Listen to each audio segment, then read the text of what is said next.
சுக்ரச்சாரியாரின் மகள் தேவயானி இளவரசன் பிறந்ததைக் கேட்டு புன்னகையுடன் பாரத தேசத்தை ஆண்ட சர்மிஸ்தா மீது வருத்தப்பட்டாள். சர்மிஸ்தாவிடம் சென்று காமத்தால் தூண்டப்பட்டு இப்படி ஒரு பாவத்தை செய்துவிட்டாயே என்று கேட்டாள். அதற்கு சர்மிஸ்தா, தர்மத்தை அறிந்த ஒரு முனிவர் வந்தார். அவர் எனக்கு வரம் கொடுத்தார். நான் தவறான வழியில் வரம் கேட்கவில்லை. அதனால் அவர் மூலம் எனக்கு குழந்தை பிறந்தது என்று கூறினாள். தேவயானி, அவர் ஒரு பிராமணரா?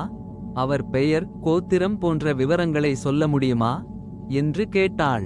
சர்மிஸ்தா, அவர் சூரியனைப் போல் பிரகாசமாக இருந்தார். அதனால் என்னால் அவரை பற்றி கேட்க முடியவில்லை என்றாள். தேவயானி, உனக்கு மூத்தவர்கள் மூலம் குழந்தை பிறந்திருந்தால் எனக்கு ஆட்சேபனை இல்லை என்றாள். இருவரும் சிரித்துக் கொண்டனர்.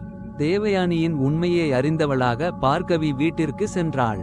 யயாதி மன்னன் தேவயானிக்கு யது மற்றும் துர்வசு என்ற 2 மகன்களை பெற்றெடுத்தான். சர்மிஸ்தா துருயு, அனு மற்றும் பூரு என்ற 3 மகன்களை பெற்றெடுத்தாள். ஒரு நாள் தேவயானி யயாதியுடன் காட்டுக்குச் சென்றாள். அங்கு தேவர்களைப் போன்ற குழந்தைகளை கண்டாள்.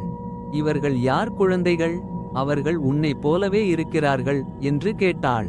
பிறகு குழந்தைகளிடம், உங்கள் தந்தை யார்? உங்கள் கோத்திரம் என்ன என்று கேட்டாள்.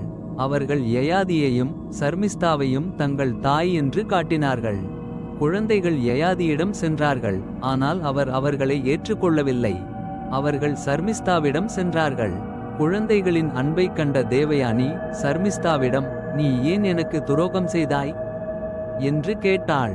சர்மிஸ்தா, நான் முனிவர் மூலம் குழந்தை பெற்றேன் என்பது உண்மைதான். நான் தர்மத்தின் வழியில் நடந்ததால் பயப்படவில்லை. நீ மன்னனை தேர்ந்தெடுத்ததால் நானும் அவரை தேர்ந்தெடுத்தேன்.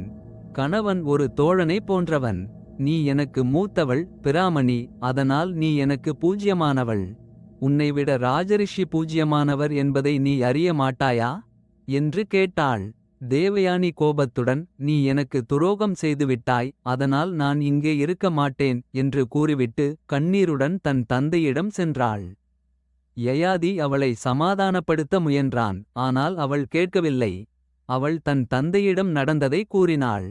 சுக்ராச்சாரியார் யயாதியை பார்த்து, நீ தர்மத்தை மீறிவிட்டாய். அதனால் உனக்கு முதுமை வரும் என்று சபித்தார். யயாதி, நான் காமத்தால் தூண்டப்பட்டு இதைச் செய்யவில்லை. ஒரு பெண் கேட்டால் கொடுக்க மறுப்பது பாவம் என்று கூறினார். சுக்ராச்சாரியார், நீ என் மகளுக்கு கட்டுப்பட்டவன். நீ பொய் சொன்னதால் நீ திருடன் என்றார். யயாதி முதுமை அடைந்தான். அவன் சுக்ராச்சாரியாரிடம், நான் இளமையாக இருக்க விரும்புகிறேன். எனக்கு அருள் புரியுங்கள் என்று வேண்டினான். சுக்ராச்சாரியார், நான் சொன்னது பொய்யாகாது. நீ உன் முதுமையை யாருக்காவது கொடுக்கலாம் என்றார். யயாதி, என் மகன்களில் யார் என் முதுமையை ஏற்றுக்கொள்கிறாரோ அவர் ராஜாவாகட்டும் என்றார். சுக்ராச்சாரியார், நீ உன் முதுமையை யாருக்கு வேண்டுமானாலும் கொடுக்கலாம். நீ பாவம் செய்ய மாட்டாய். யார் உனக்கு வயதை கொடுக்கிறாரோ அவரே ராஜாவாக இருப்பார் என்றார்.